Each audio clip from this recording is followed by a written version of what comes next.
I've changed the title. Not going to talk about the entire Eastern India, but talk about the Gangetic plains of Eastern India.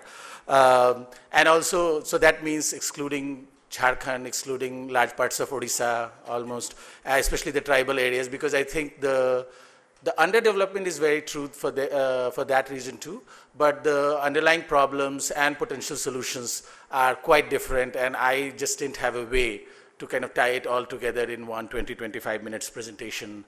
So yeah.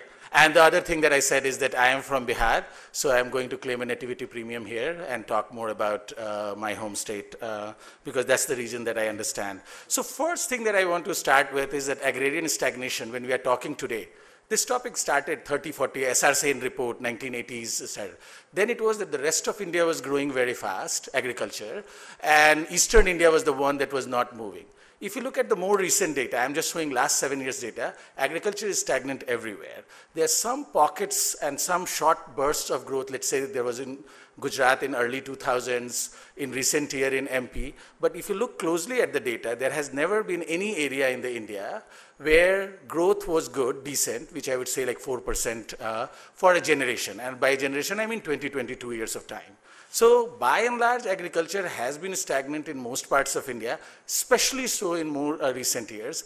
Even if you look at the growth in, let's say, Madhya Pradesh, it's not that organic. One contributor, which is a good one, is the expansion in irrigated area, but a big contributor is paying additional premium on wheat, over and above the MSP, 150 rupees, 200 rupees, even in like retrospect. So that has been, you're looking at the yield, not the value, it has been boosting the value. So organic growth, or what in economics we call the total factor productivity growth, that has been slow across the state. There are very few examples where you see sustained growth in agriculture. So stagnancy in agriculture is a nationwide problem for India, not just, so yeah, the growth rate has been about 2% over the last 7 years.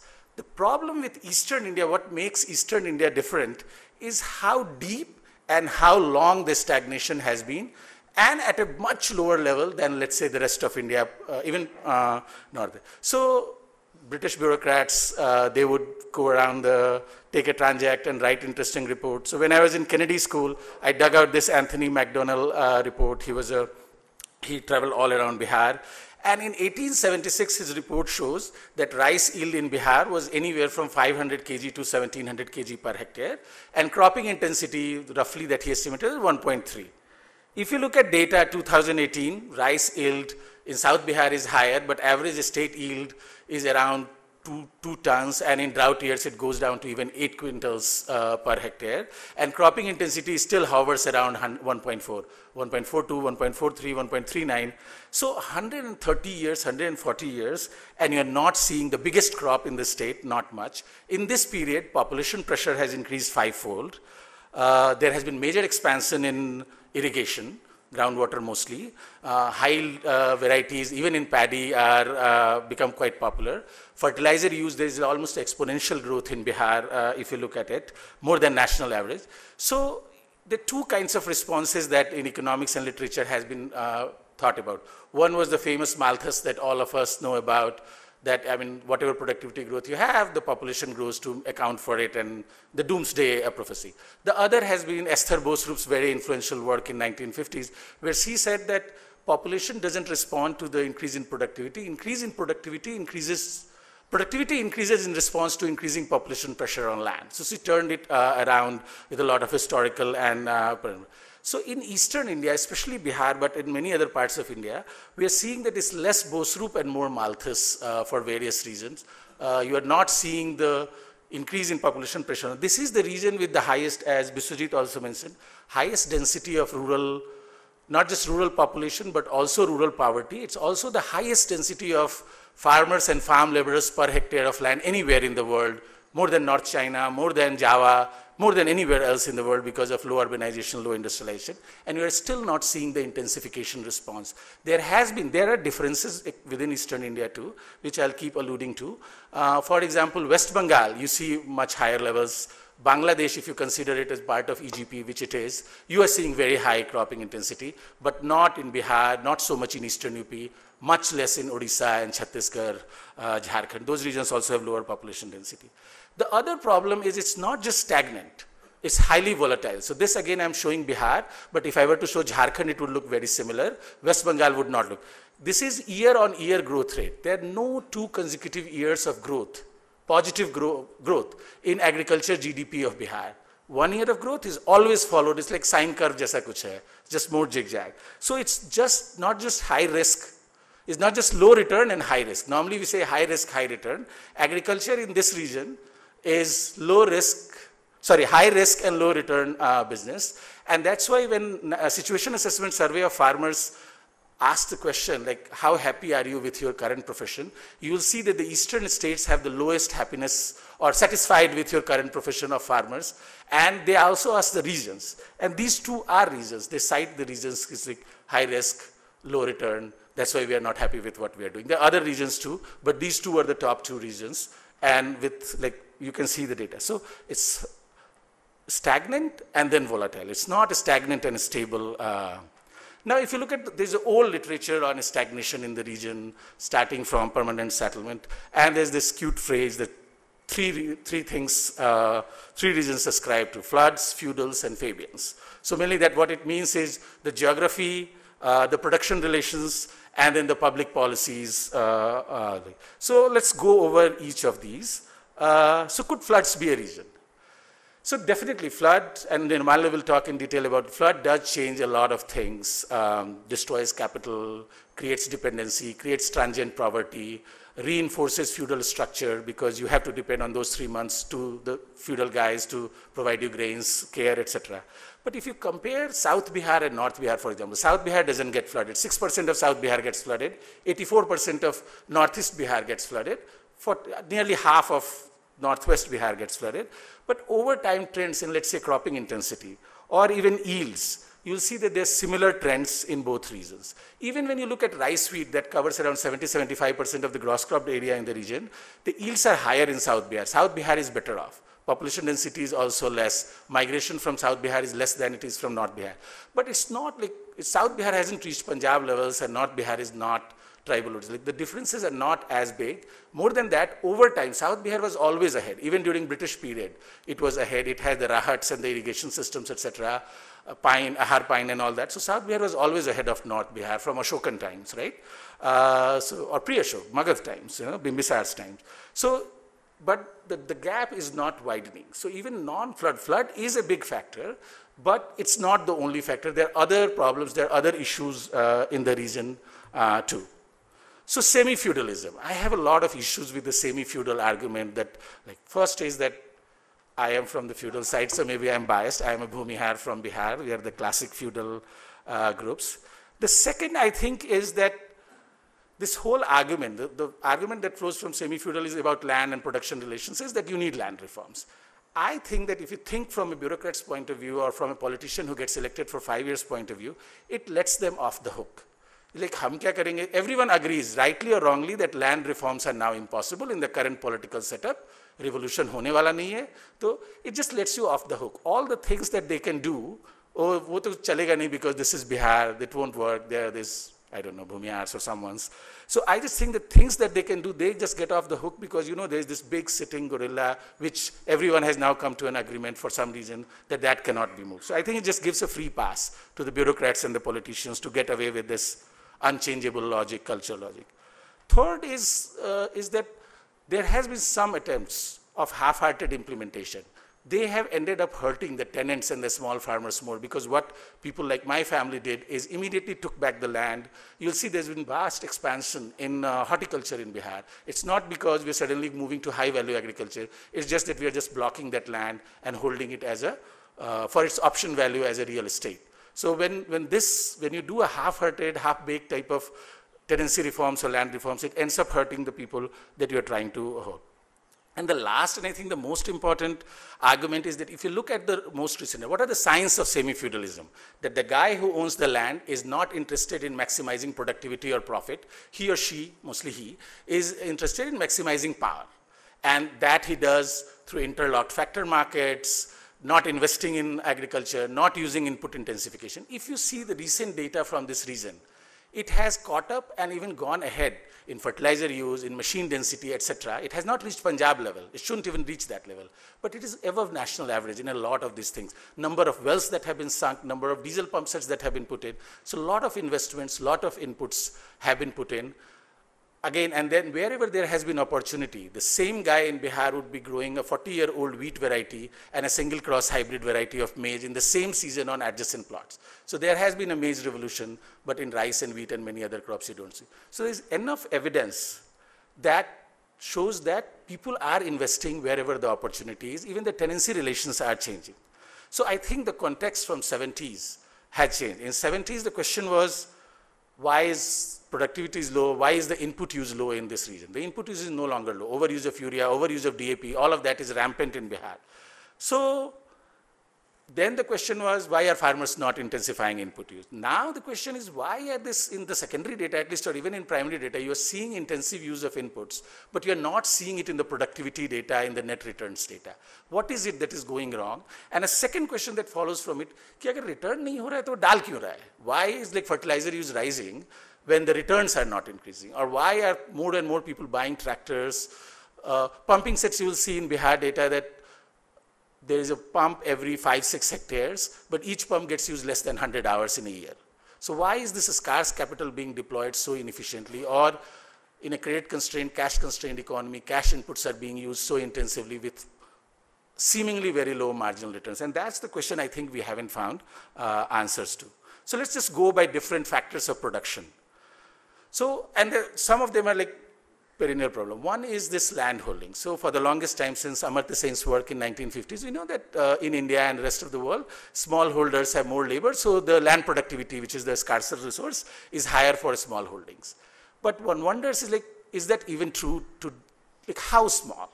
Is like small is beautiful, but is tiny also beautiful? Is something that we need to think about. Like, is there a floor? In Bihar, 90% farmers are now marginal. And those marginal farmers, the sub-marginal ones, we have to create a new category, less than half acre, which is half hectare, 75% farmers. Their average holding, the average, is 0.16 hectare. So, and that will be divided on average into 2 parcels at least. That's what input census tells you. If you go to the field, you can count up to 35 parcels. It's impossible in a primary survey to collect parcel level data or plot level data from Bihar, because a guy would have 43 plots, not even adjacent. They can be in 4 different corners of Bihar. And you do wonder as a manager, as anyone who has managed anything in life, like what are the costs of managing this distant thing, oversight, protecting your property rights from animals, from thieves and all those things. This must be affecting productivity. So, I mean, is there a floor below which? You think about that, but then you also think about Southeast Asian countries. So a lot of like World Bank types, or a lot of people would think that market-led consolidation would happen if only we freed up the land markets. But if you look at the Asian example, nowhere in Asia, Japan, South Korea, Vietnam, Taiwan, none of the, Asia somehow that consolidation with land holding autonomously becoming larger hasn't happened. And I have a feeling that it's unlikely to happen in Eastern India too. So then the question is, what can we learn from Vietnam, which has even a smaller holding size, but very impressive growth in agriculture, covered agriculture, high value agriculture. They're kicking everyone's like rice, cashew, everything. And that's something that probably Eastern India, and we should kind of be looking into our Eastern neighbors, who in spite of small holdings are doing much better. The second I already mentioned, the fragmentation. The third, which I talked about yesterday in the feedback and suggestion session, is the tenancy. We have stopped working on tenancy, partly because it's hard to collect reliable data on it, but I think we shouldn't look for the safety pin only under the light, right? Like we should be looking for whatever is the problem. We should be trying to quantify what is the extent and if the terms are tending. Sharecropping has different productivity and benefit sharing implications compared to, let's say, fixed rate tenancy, right? So what is the extent of tenancy? And when the DBT is coming in, it will come in Bihar too. We are right now completely excluding tenants. So we at least need to know how big is the group that is getting excluded and in what ways. So that is something that I would suggest that is a, then the next comes water, which this region is rich in. It's the only part of India now where almost all blocks are safe. There are very few blocks that are even semi-critical. But the problem is it's mostly dependent on groundwater. There can't be dams in this region because of flat topography. But the energy divide, which there are a lot of presentations after, which so I don't want to. So most of the pumps here are diesel pumps. Diesel is expensive. 90% farmers depend on rental markets. Rental markets are inefficient and are not becoming efficient over time, even as pump density is increasing, which puts the smallholders and everyone else, actually, everyone is a smallholder in Bihar or in Eastern India at a disadvantage, and leads to, then there is a second problem, which is, you see a lot of differences within Eastern India too. So here I'm showing comparing Bihar and West Bengal with the rest of India. And you'll see this Bihar problem, the caste problem, or the marginal holdings problem. Marginal holders' ownership, and same for the scheduled caste, ownership of pumps, one of the productive asset, compared to their ownership of land, is way lower in Bihar. I was surprised when I look at these numbers in the minor irrigation census recent year than, let's say, rest of India. And West Bengal seems quite progressive. It's in line, actually, and marginal holders and SCs even have more pumps than they have land, etc.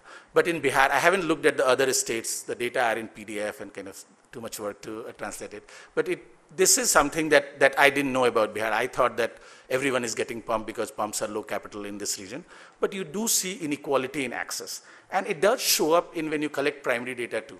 So Bihar, one of the things that has changed in this region, perhaps climate change, is known as the flood affected area. But since 2009, there has been just 1 year of normal rainfall, 2011. Every other year, it has been severe drought, mild drought, or pretty late onset of monsoon, this year included. 86% of Bihar was drought affected till a month ago. I haven't seen what has happened now. And in a drought affected area, you'll see that this is paddy, you need to irrigate if there's a drought. You'll see that smallholders give fewer irrigations compared to the larger farmers. Partly because through inefficient water markets, water is more expensive for them than, let's say, large. So you have unequal access to resources, which leads to more underutilization or under irrigation, which results, I'm not showing those data here, less production and significant production loss, and even immiserization in the region. So labor, if you look at labor, so this is, like I said, one of the most densely populated areas, largest number of farmers and farm laborers. But the cropping pattern, so this region is rich in water, rich in labor. But if you look at the cropping pattern, it reflects the other way. It seems as if farmers are maximizing not the returns on land, but returns on land and water, which is because of the kind of institutions that we have. The wage rates are the lowest, one of the lowest in this region. West Bengal is higher, but rest of the region, if you look at compare, this is agriculture wage rates taken from CACP data, and these are hourly wage rates. So significantly lower than other parts of India, but you still don't see labor intensive agriculture happening. Much of it is rice wheat. Rice takes about 900 to 1,000 hours of labor per hectare. Wheat is around 300 to 400. And there seems to be either rice or in Bihar and Eastern UP, there's a wheat addiction. Low return, terminal heat problem, even when you intensify input use, it doesn't respond because temperature goes up, but still farmers continue to stick to wheat for some reason that is not fully clear. I think it's the lack of other options. One other thing, the curious thing that I wanted to share is that when we talk about agriculture policies in India, we tend to completely exclude farm laborers. At least in Eastern India, actually for entire India, there are more farm laborers in India than farmers. The ratio is even more distorted in favor of farm laborers in Eastern India. But if you look at, for example, mechanization policy, it's completely, as an economist, I do not see any logic for government subsidizing machines because you are essentially subsidizing landholders at the cost of wage laborers. If you look at women and the kind of occupations that are available, wage earning options that women have in rural Eastern India or rural India, agriculture is the only option. I'm including the allied sector, meaning livestock, etc. too. But apart from agriculture, there are no wage earning options for women in almost entire rural India, even more so in this India. So when you are, if you had the Gandhi's talisman type of test, I'm not sure if the machine subsidy would qualify. And the logic for machine subsidies or mechanization is, it saves time, so increases cropping intensity. It helps increase yield because the quality improves and it improves yield also, right? Yield. You compare Bihar and West Bengal. West Bengal has higher wage rates, so it has higher cropping intensity, significantly higher, close to 2, and higher yields also than Bihar. But it has much less machine use. So agriculture in West Bengal and growth in agriculture in West Bengal is much more pro-poor than, let's say, the growth in Bihar. So all the regions or justifications for which you promote mechanization, when you compare Bihar, Bengal, I have graphs, I can share it with you later, it's the other way around. Bihar is more mechanized, and I think it's because of the kind of land-labor relations historically that were there in South Bihar. I mean, the tool that defeated Maoists in South Bihar, I think it helped so it was combined harvesters more than the guns in Bhabua and all, because it just completely made them irrelevant. The threat that they used to have is like, you will not turn up for harvest. Or like you go with a gun and then you protect your crop. Combined harvesters came in, and it's still a small area, but it just created the fear of it. So you see that thing, like the labor relations. So now I'll move to the public policy, which is another factor that contributes to. So one thing that is striking, and I'm again taking two extreme cases, Punjab, which is pampered agriculture, and Bihar, which is almost orphanized agriculture. So you'll see on different things how the interaction between the farmer and the state. Bihari farmer basically doesn't interact with the state. There is no interaction. He doesn't get power. He doesn't get extension. He doesn't get seeds from seed corporations. You see this higher in UP, but farmers in Bihar, Assam, and West Bengal have barely any interface with the extension system. There is very little credit. Recent NABARD report also, the report that came out. So there's hardly any interaction. It's all atomized, farmers doing independently, figuring things out, compared to, and just as a benchmark, I'm using the state, which is, at least in the current scenario, is the most pampered there's no subsidy on electricity. So hardly any interaction with the state. So state is just missing. It's all private sector, and often the small private sector, not the large organized private sector. Then you would have heard of bringing this green revolution in Eastern India, this big thrust that has come. But one thing that we have to understand, that green revolution, especially the later green revolution, is based on subsidized inputs, mostly water, fertilizer also, and then procurement at premium. If you take these two things out, we are not sure if the rice wheat based green revolution will sustain. So in this eastern region, and here it's not just Bihar, entire region, neither is available. Chhattisgarh and Odisha have started doing a very good job of procuring at MSP, but the rest of the region, Assam, Bengal, Bihar does some 1.2 million tons, so about 15% of procurement. Bengal, Assam don't do even that. So there is no procurement, and there's very little energy subsidy that goes in to this region. Then second part is, it seems to be such a povertarian idea, the cereal thrust in this region, especially in this region, because if you look at the holding size, like even Bihar, West Bengal, which is almost twice the larger size, even if you get Australian level yield, your gross return in a 0.16 hectare plot will be 25,000 rupees a year. Net return would be negative. Paddy, it is negative in Bihar if you factor in opportunity cost of labor, etc. So then what are we going to achieve out of it? So I think that if we keep carrying that green revolution idea, it's this kind of akin to some sort of premature deindustrialization. You know how like China built upon, or South Korea, on labor-intensive manufacturing to get out of, bulk of people out of poverty. We are not sure anymore that that opportunity will be available to India because of mechanization and robotization. It's the same way, in a slightly different way. If you look at cereal prices after a small blip in 2008 to 11 are historically low. So this region, which is land scarce, if we go to a cereal-led strategy, I think that train has passed. 60s and 70s cereal prices were very high. Now if you rely on rice, wheat, corn, you will just, I don't know, there will still be doubling of farmers' income, because farmers' income is close to zero or negative. A 10% increase in farmers' income in this region, yield will more than double farmers' income. But to what extent? The second part is that at current yield levels, this is just showing the cost of cultivation per hectare, ties very closely with wage rates. You will see that we are way less competitive than the Punjabs and the Haryanas of the world, almost twice or thrice the per quintal cost of production. I'm showing rice, wheat would be somewhat similar, is way higher. So even if there's a lot of productivity increase, etc., it will take, unless Punjab, Haryana subsidies go down or they switch to other crops, it will take a lot to turn, like, become competitive with those regions, right? Then there is a new problem, which was not there earlier, is high MSP, which was announced this year, and I'm totally opposed to Swaminathan's idea of giving cost plus 50%. I think it's the worst idea that we have come out with in agriculture. The problem in India is every agriculture scientist after retirement turns into an economist and then brings havoc. So look at the MSP. We have raised it. What will happen? Already our buffer stock are twice what what the norms are, right? At these prices, there will be more procurement because farmers will sell more to the thing. We are already above world prices. At these prices, you can't even dump it in the international market. So there will be more stocks. FCI next year will be holding more stocks than ever before, and you can't export it. So what will FCI do? FCI will organize open market sales operation. It's a Orwellian term if there was ever one, because it sells these grains at a loss. Punjab, Haryana mein to they don't eat rice, nor in Western UP. So where would it be dumped? It will be dumped in Eastern India, right? Which is more rice eating areas, right?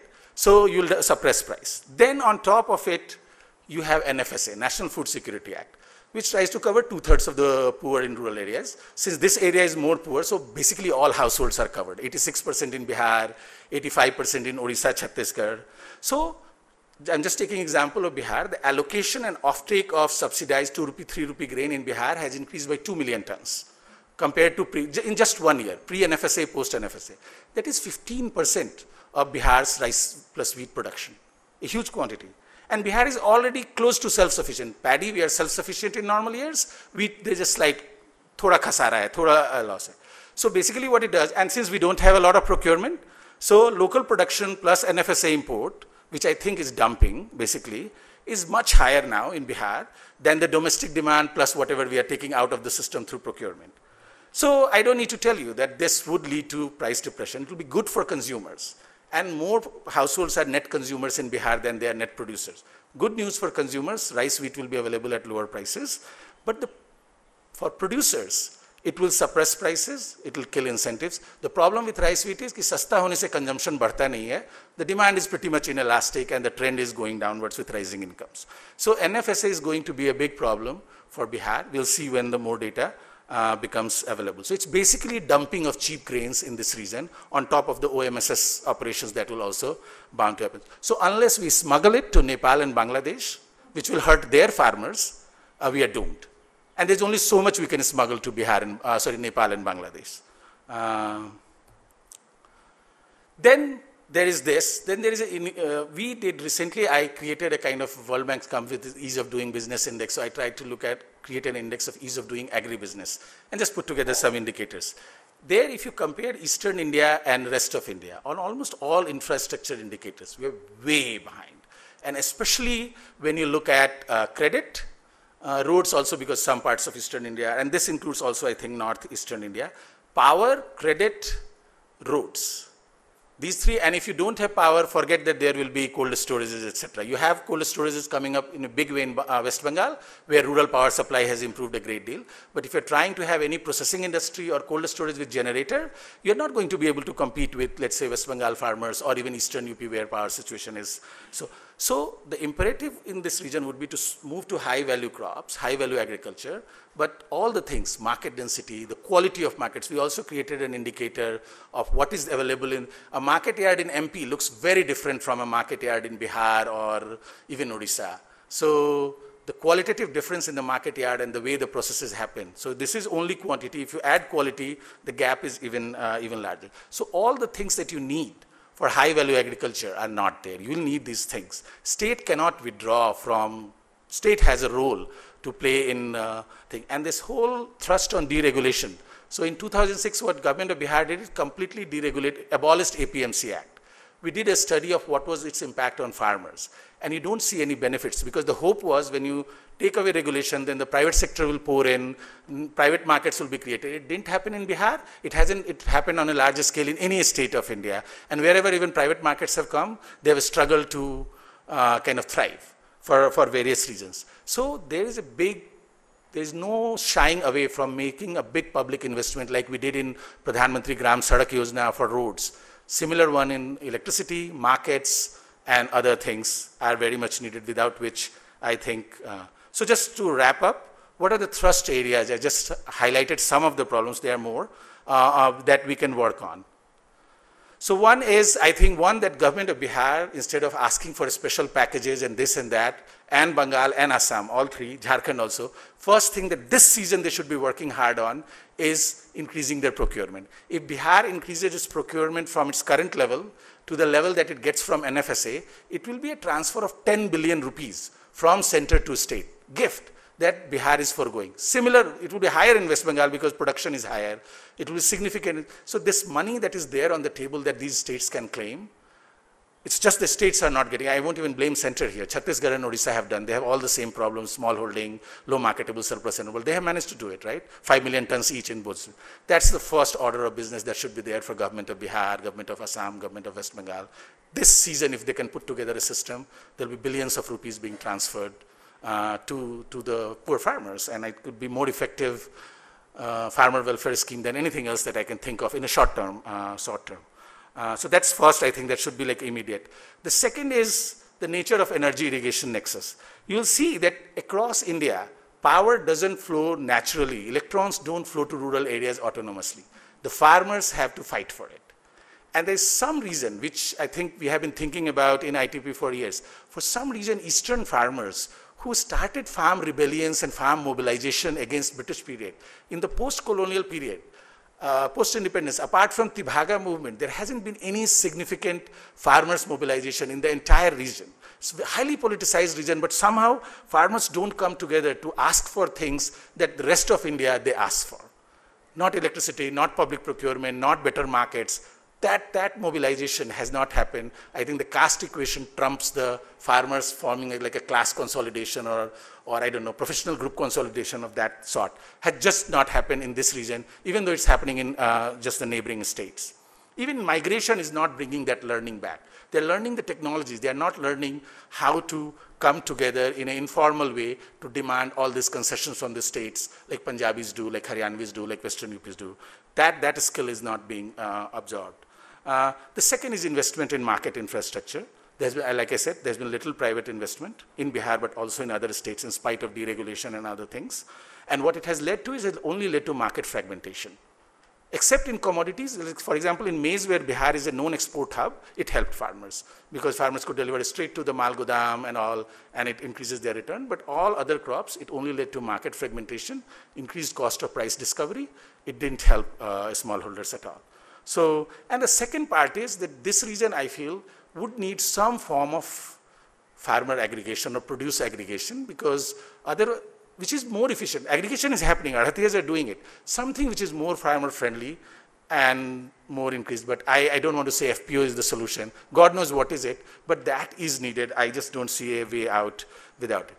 A third is machine reforms. You'll see over last 10, 12 years, cost of machine rents, tractor, thresher, pumping set, etc., and has increased much faster than your value of produce.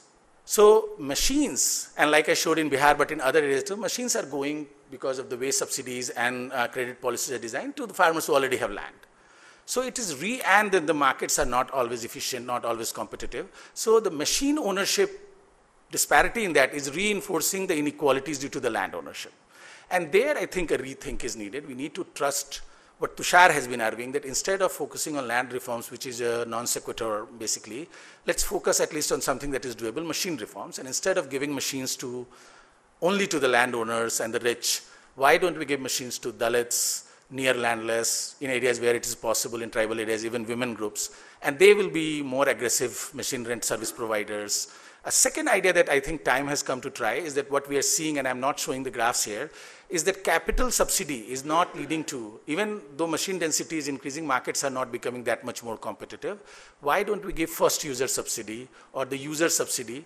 It will require a more engaged bureaucracy and ways to deliver that system, but with Aadhaar and Farmer ID and those things being created, it's worth exploring so that some of that subsidy goes to smallholders too. And it will especially be important for promoting green technology where there's an initial hesitation to try something new.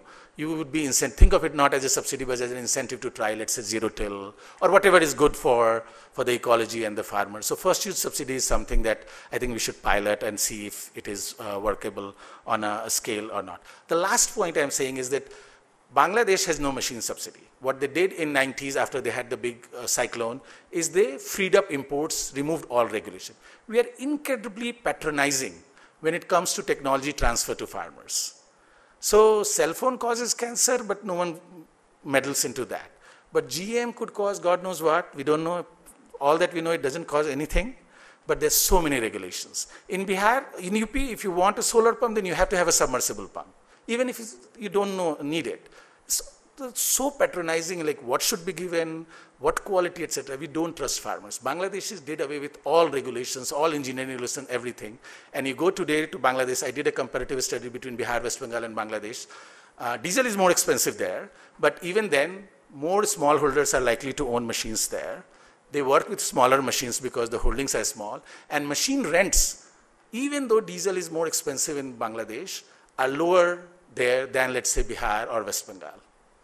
Nepal is the worst. They're repeating every mistake that India has made. So I think relying on self-reliance in machine production is subsidizing Mahindras and the likes at the cost of smallholders of the region, because it leads to fewer people owning machines and then higher rents. So we need to look at that trade-off and then see at what cost we are doing this self-realization or job creation or whatever self-reliance does. So I think there's a need to learn lesson from Bangladesh. Last slide. So I focus on what the Marxist economists of the year would talk about, the techno-managerial approach, guilty as charged. But it's not that we have not been thinking about some of these big questions, which I also refer to. It's like, one thing is, like I showed, there is a public investment deficit. Why is there such a, historically, there has been such a persistent public investment deficit in agriculture and in other sectors too? Second is, like, why has there been no peasant mobilization? And there's a long and hallowed history, even in Bihar, the Sahajanand Saraswati's movement and all, of peasant movements in this region. Why has there been none afterwards, even though there are so many examples in the rest of India, including in North India? Third is, I am saying that making these public investments and sustained public investments will bring improvements. But for all the reasons why we normally say that land reforms are hard to implement, wouldn't those reasons also apply to doing sustained public investment for the welfare of the poorest of the poor? And we need to think to what extent this problem, this public investment, mechanization, technological improvement is different from land reforms. Maybe it's not that difficult, but that we cannot completely eschew thinking about that. And the same thing is, like, if the bureaucracy is in a certain way, the polity is designed in a way that it is less sensitive to farmers and farm laborers, then wouldn't that also spill over to these other things that I am making a case for, which I think would do. So technology and other band-aids would help, but we cannot completely abstract away from the institutional realities. And even though in this era of RCTs and randomized control trials, etc., I think that thinking about why the political institutions and the bureaucracy is in the way it is something that remains there. The only problem is that all of us have become very short-term and paper pushers of a different kind. Like publishing paper is also kind of paper pushing. So we are not engaging with these deeper, broader, and perhaps more important, more relevant questions. With that, I'll end. Thank you.